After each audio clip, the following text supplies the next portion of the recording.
사도신경으로 신앙 고백 드리겠습니다. 나는 전능하신 아버지 하나님 천지의 창조주를 믿습니다. 나는 그의 유일하신 아들 우리 주 예수 그리스도를 믿습니다. 그는 성령으로 잉태되어 동정녀 마리아에게서 나시고 본디오 빌라도에게 고난을 받아 십자가에 못 박혀 죽으시고 장사된 지 사흘 만에 죽은 자 가운데서 다시 살아나셨으며 하늘에 오르시어 전능하신 아버지 하나님 우편에 앉아 계시다가 거기로부터 살아있는 자와 죽은 자를 심판하러 오십니다. 나는 성령을 믿으며 거룩한 공교회와 성도의 교제와 죄를 용서받는 것과 몸의 부활과 영생을 믿습니다. 아멘. 찬송가 288장 찬송 드리겠습니다. 예수를 나의 구주 삼고 성령과 피로써 거듭나니 이 세상에서 내 영혼이 하늘의 영광 누리도다. 이것이 나의 간증이요 이것이 나의 찬송일세. 나 사는 동안 끊임없이 구주를 찬송하리로다. 온전히 주께 맡긴 내 영 사랑의 음성을 듣는 중에 천사들 왕래하는 것과 하늘의 영광 보리로다. 이것이 나의 간증이요 이것이 나의 찬송일세. 나 사는 동안 끊임없이 구주를 찬송하리로다.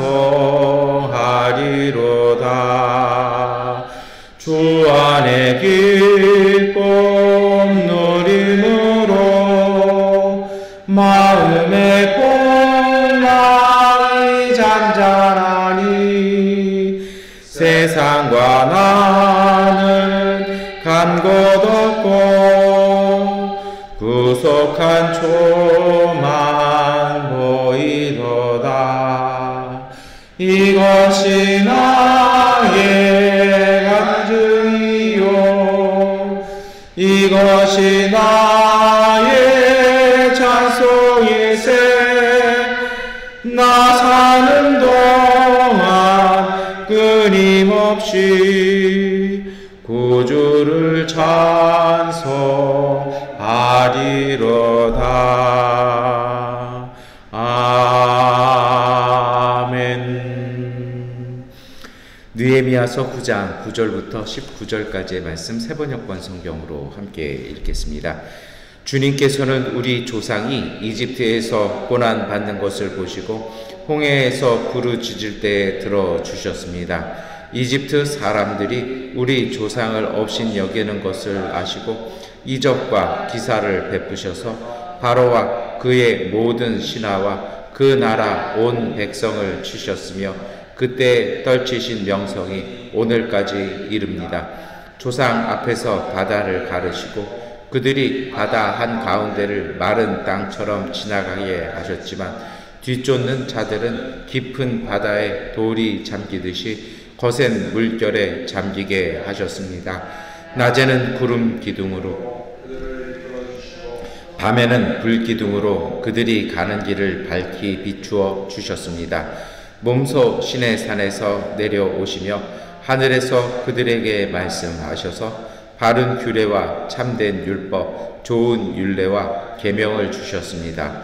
주님의 거룩한 안식일을 알려주시고 주님의 종 모세를 시켜서 계명과 규정과 율법을 가르쳐 주셨습니다. 굶주릴까봐 하늘에서 먹거리를 내려주시고 목마를까봐 바위에서 물이 솟아나게 하셨습니다. 주님께서 손을 들어 맹세하며 주시겠다고 한 그 땅에 들어가서 그것을 차지하라고 말씀하셨습니다.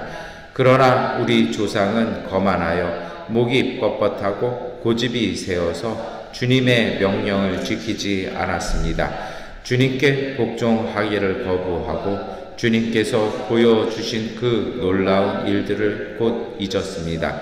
뻣뻣한 목에 고집만 세워서 종살이 하던 이집트로 되돌아가려고 반역자들은 우두머리를 세우기까지 하였습니다. 그러나 주님은 용서하시는 하나님, 은혜로우시며 너그러우시며 좀처럼 노여워하지 않으시며 사랑이 많으셔서 그들을 버리지 않으셨습니다. 더욱이 우리 조상은 금부치를 녹여서 송아지 상을 만들고는 우리를 이집트에서 이끌어내신 우리의 하나님이다 하고 외치고 주님을 크게 모독하였습니다. 그런데도 주님께서는 언제나 그들을 불쌍히 보셔서 차마 그들을 광야에다가 내다 버리지 못하였습니다. 낮에는 줄곧 구름 기둥으로 그들을 이끌어 주시고 밤에는 불 기둥으로 그들이 가는 길을 밝히 비추어 주셨습니다. 아멘. 네, 오늘 느헤미야서 9장의 말씀입니다. 이 이야기는 사실은 우리가 읽은 말씀은 출애굽기서부터 시작해서 그 신명기까지 나오는 이야기를 이렇게 간추려서 전하고 있습니다. 이 말씀을 다시 이야기하는 것에는 배경이 있었습니다. 바벨론 포로 생활하던 유대인들이 하나님께서 은혜를 열어주셔서 예루살렘 땅에 돌아왔습니다. 주일에 제가 그런 말씀 드렸잖아요. 희망이 절망이 되고 절망이 원망이 되는 법이 있다고요. 그런 딱 여기에 그 상황이었던 거예요. 왔더니 그들은 정말 믿음으로 희생하고 헌신해서 왔는데요. 상황은 너무 어려운 거예요. 정말 그 예루살렘 안에 사정이 좋지 못해서 이것이 생존조차 어려운, 그러니까 성경적 표현을 빌린다라면 사나운 짐승이 이렇게 성내로 돌아다닐 정도면 얼마나 황폐화됐는지 알 수 있습니다. 그것뿐만이 아니죠. 한쪽이 망하면 한쪽이 흥하는 법입니다. 예루살렘이 망했기 때문에 예루살렘이 갖고 있던 모든 상권을 가지고 있던 주변 도시들이 예루살렘 성이 다시 회복되는 것을 좋아하지 않는 것입니다. 그러니까 계속해서 철저하게 고립시키고 모든 상권에서도 배제시키고 자신들과의 어떤 거래, 관계, 계약을 맺지 아니하고서는 어떤 물품 공급조차 해주지 않는 그러한 고립무원의 상태입니다. 그러니까 얼마나 그 신앙으로 돌아왔던 유대인들이 어려운 가운데 있었다는 걸 알 수 있습니다. 그런 가운데 이제 느헤미야라는 사람이 이 소식을 듣고 자처해서 총독이 되어서 돌아옵니다. 그가 돌아왔던 이유는 어떤 정치에 대한 마음 이런 것이 아니라 믿음 때문이었습니다. 왜 하나님의 은총받는 유대인이 그리고 예루살렘이 그렇게 되어야 되냐라는 거죠. 그리고 돌아와서 성벽도 재건하고 여러 가지 일들을 합니다. 그 성벽 재건하고 이런 일을 해도 좀처럼 상황이 나아지지를 않습니다. 그러자 이제 느헤미야 8장에 보면 갑자기 제사장 겸 학사라고 불렸던 에스라가 나타나기 시작합니다. 아마도 느헤미야하고 함께 왔던 것 같아요. 느헤미는 정치적 지도자라면 이 에스라는 어떻게 보면 종교적으로 그리고 또 신앙적인 지도자로 함께 왔던 것 같습니다. 이 수문앞 광장이라고 그러니까 이 예루살렘에는 연못이 있습니다. 그래서 이 저 밑에서부터 바위 틈 사이로 압력차로 인해서 자연현상으로 물이 이렇게 공급되어지는 곳이 바로 수문인데요. 어떻게 보면 예루살렘의 생명줄이라고 할 수 있죠. 그곳에 항상 물이 있으니까 사람들이 물을 기르러 이렇게 오지 않겠습니까? 이 사람이 거기에서 성경을 읽어주기 시작합니다. 사람들이 모여들죠. 그리고 나서 사람들이 묻습니다. 이게 무슨 얘기냐라는 겁니다. 자기들은 잘 이해를 못했다라는 거예요. 그러자 이제 제사장 겸 학사가 에스라가 그 단상 위에 올라가서 그 말씀들을 풀어서 설명해 주기 시작합니다. 그제서야 사람들이 왜 우리에게 이런 고난과 어려움이 생겼는지를 회개하기 시작합니다. 제가 어제 그런 말씀을 드렸잖아요. 깊은 곳이 있다고요. 그런데 그 깊은 곳에서는 정말 필요한 것이 누구를 향한 원망이나 절망이 아니라 내 자신을 돌아보고 그것을 넘어가지 못하는 내 모습을 가지고 하나님과의 깊은 대면이 필요하다라고 이렇게 말씀을 드렸습니다. 사실 그것이 골방이고 그것이 기도의 자리이기도 한데요. 그러한 유대인들이 그러한 상황 속에서 하나님을 바라보기 시작하는 것입니다. 그 가운데 퍼져나온 말씀이 바로 오늘 우리가 읽었던 느헤미야서 9장의 말씀입니다. 조상들의 역사, 자신들의 선조들의 이야기, 민족의 정체성, 신앙의 출발을 이야기하는 것입니다. 다시 이 신앙으로 돌아가자라는 것입니다. 어찌 보면 그렇습니다. 오늘 우리는 자꾸 문제 해결을 바깥에서 찾을 때가 많이 있어요. 그래서 우리가 잘 그것을 해결하지 못하는 것들, 어려워하는 것이 물질이 없거나 도와주는 사람이 없거나 때로는 이런저런 것들을 자꾸 바깥에서 찾아요. 그런데 거의 대부분은 또 신앙적으로 보면 문제는 밖에서 찾는 것이 아니라 문제는 내 안에서 찾는 거고요. 그러다 보면 해답이 발견하게 된다는 것입니다. 원래 문제가 있는 곳에 답도 있는 법이거든요. 외부에서 어떤 물질적인 것이나 외부 환경이 아니라 하나님과 대면한 내 모습 속에서 시작하는 것이죠. 그러다 보면 하나님께서 열어가시는 은혜와 축복은 갑자기 하늘에서 떨어지는 축복도 있습니다만 거의 대부분은 이미 오늘 우리에게 주어져 있습니다. 다만 우리가 그것을 눈 떠보지 못할 때가 참 많이 있다라는 것입니다. 저는 요새 저에게 은혜가 되는 말씀은요, 밭에 감추인 보화입니다. 정말 그 시대에 전쟁이 하도 많이 나니까 사람들이 난리가 나면 그거 다 들고 갈 수가 없잖아요. 그러면 땅에다 깊이 묻어 두었다라는 것입니다. 신기한 거는 그렇게 묻어 두었던 것들이 요즘 또 발견이 된다라는 것입니다. 고고학자들이 이렇게 파고 기계로 이렇게 조사하다 보면 그런 것들이 이렇게 나오기도 한다라는 거죠.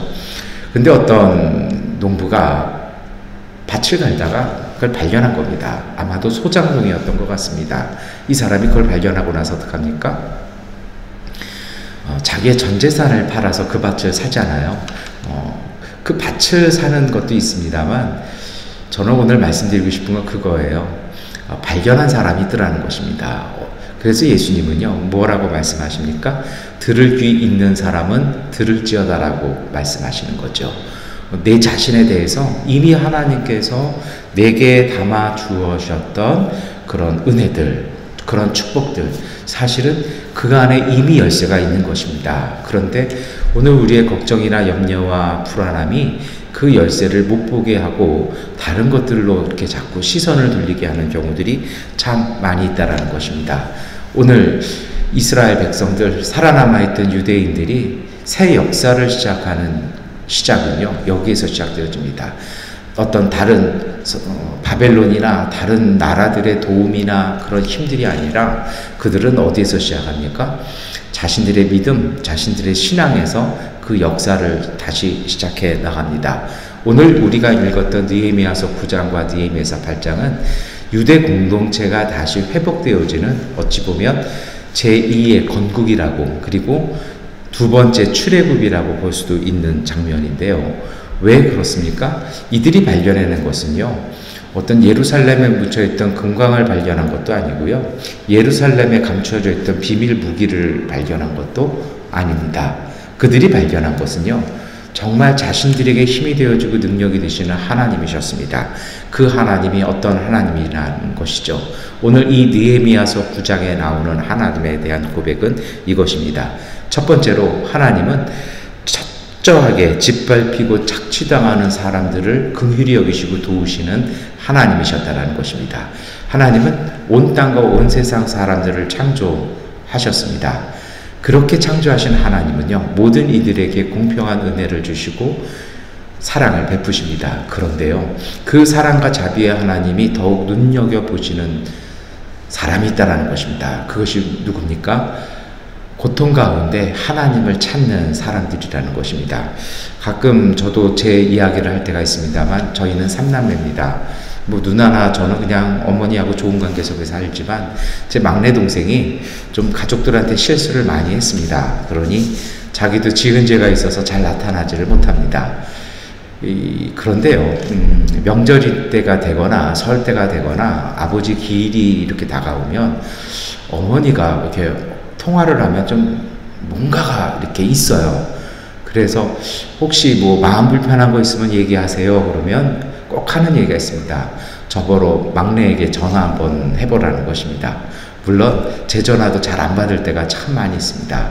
그런데도 어머니는 그 아들이 더 속이 타고 마음이 더 가고 명절 때나 아버지 기일 때 한번 얼굴이라도 보고 싶어 하는 마음이 있죠. 왜 그렇습니까? 그게 사랑인 것 같아요. 부모님 마음에 뭔가 힘들어하고 다 똑같은 자식이지만 우리 한국말에 10손가락 깨물어서 안 아픈 손가락 없다라는 말처럼 다 똑같지만 그 중에도요, 어렵고 힘들어서 고통스러워하는 그 자식을 더 마음이 가는 것처럼 하나님은 우선 눈여겨보시고 도우신다라는 것입니다. 오늘 유대인들은 그것을 고백해내는 것입니다. 우리 민족이, 우리 조상들이 하나님의 백성이 된 이유는 딱 한 가지였다라는 것입니다. 하나님은 우리의 고통 가운데, 우리의 호소 가운데, 우리의 기도 가운데 응답하시는 하나님이시라는 것입니다. 요즘 우리 미얀마 양곤에도 뭐 어제부터도 뭐 한인교회 목사들끼리도 서로 의논하면서 이것이 점점점 퍼져나가고 있습니다. 이러고 있습니다. 여러분, 뭐 거기 그것뿐만인가요?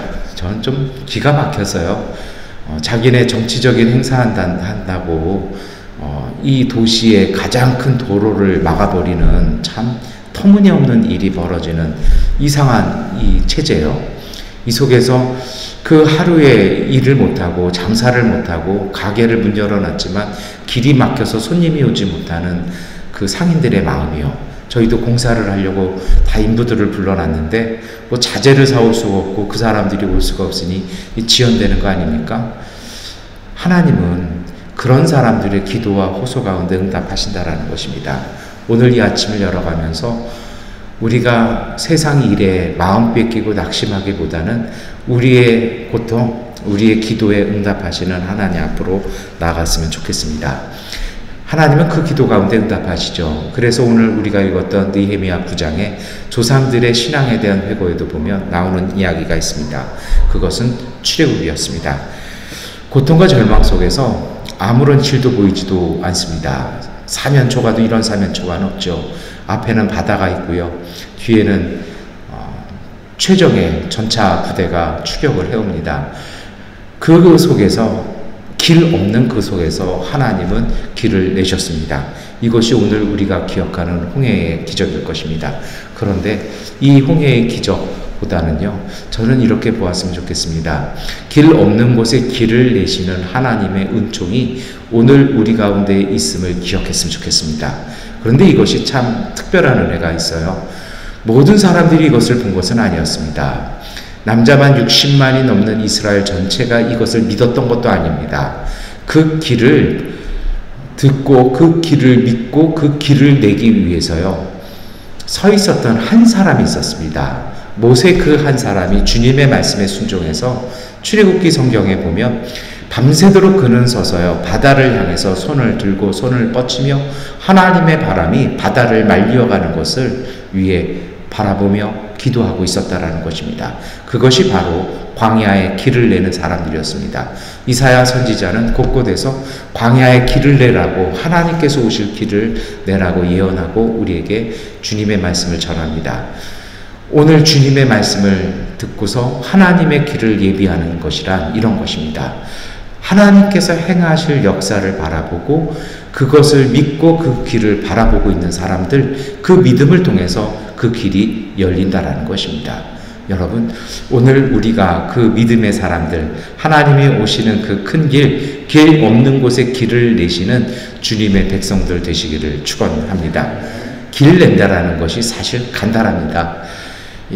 끝까지 계속 걸어가면 그것이 결국은 길이 되지 않습니까? 환경적으로 또 세상적으로 어쩌고 저쩌고 해도요, 우리가 정말 주일에도 그런 말씀을 드렸습니다만 불안함이나 무서움이 아니라 지혜를 가지고 우리가 갈 수 있는 길 끝까지 가는 것입니다. 그 길 끝에 도달했을 때 그곳에 바로 하나님께서 여시는 은총의 길이 열릴 것입니다. 그러니 우리가 바라볼 것이 있습니다. 뒤에 있는 전차 군단도 아니고 앞에 있는 바다도 아니고 우리는 주님의 말씀을 바라보고 그 길 끝에서 하나님께서 역사하시고 일하셔서 하나님의 은총이 임하도록 기도하는 사람 되어야 할 것입니다.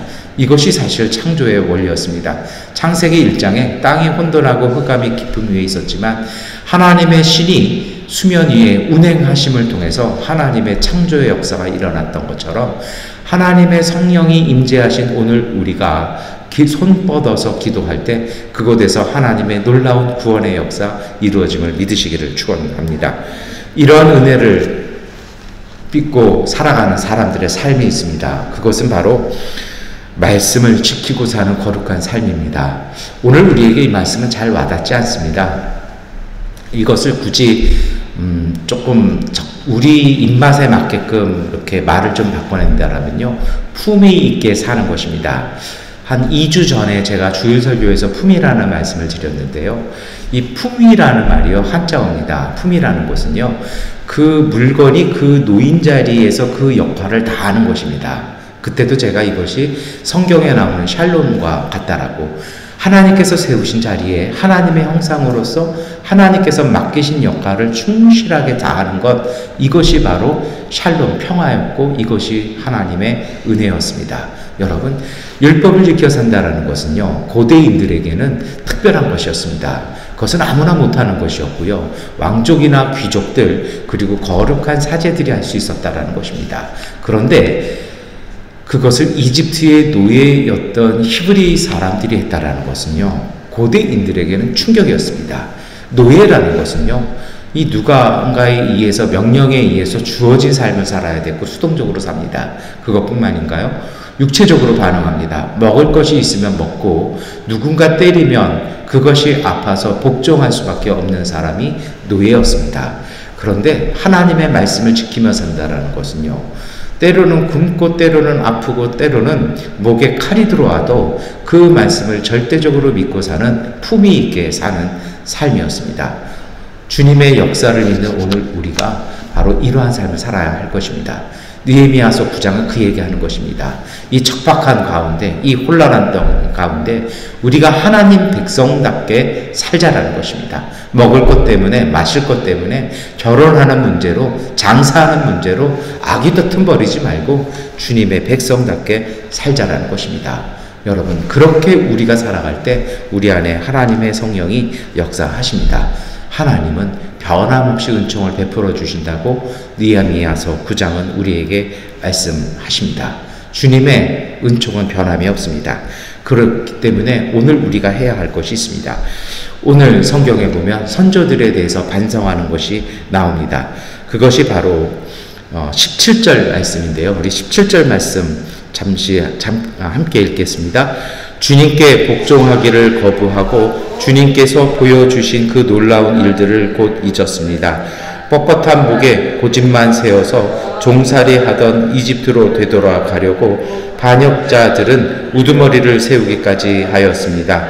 그러나 주님은 용서하시는 하나님, 은혜로우시며 너그러우시며 좀처럼 노여워하지 않으시며 사랑이 많으셔서 그들을 버리지 않으셨습니다. 아멘. 여러분, 신앙이 병들면 자꾸 과거로 돌아가려고 합니다. 목이 뻣뻣하다라는 것은요, 고집스러운 거잖아요. 고집스러운 건요, 유연함이 없는 겁니다. 생명이 없는 것입니다.